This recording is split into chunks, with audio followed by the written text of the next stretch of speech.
দক্ষিণ দিনাজপুর জেলার কুশমন্ডি ব্লকে তৃণমূল কংগ্রেসের কার্যক্রম পরিদর্শন করলেন রাজ্য তৃণমূলের পক্ষ থেকে পাঠানো জেলা ডিস্ট্রিক্ট কোঅর্ডিনেটর প্রসূন বন্দ্যোপাধ্যায়। এদিন কুশমন্ডি ও আমিরপুর এলাকার বিভিন্ন কর্মসূচি, সাংগঠনিক প্রস্তুতি এবং মাঠ পর্যায়ের অগ্রগতি তিনি খতিয়ে দেখেন।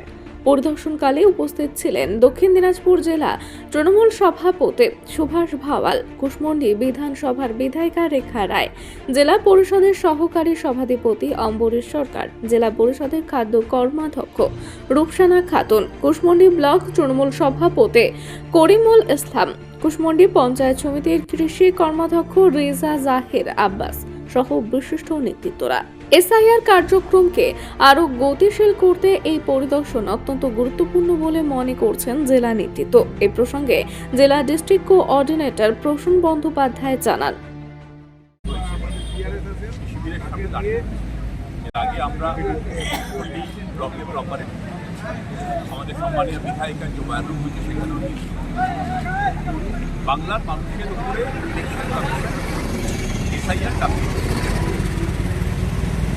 আমরা মানুষের পাশে আছি, সাধারণ মানুষকে সাহায্য করা হচ্ছে তৃণমূল কংগ্রেসের মামাটি মানুষের সব থেকে বড় আমাদের ধর্ম, আমাদের কাজ।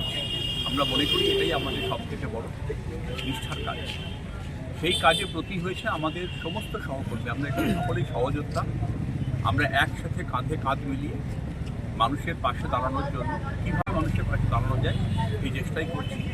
সেই কাজে সহকর্মীদের সাথে আলোচনা করতে, পর্যালোচনা করতে, রিভিউ করতে সব কিছু মিলিয়ে আমার চেষ্টা। কুশমন্ডি থেকে দিলদার আলীর প্রতিবেদন, নিউজ টুডে।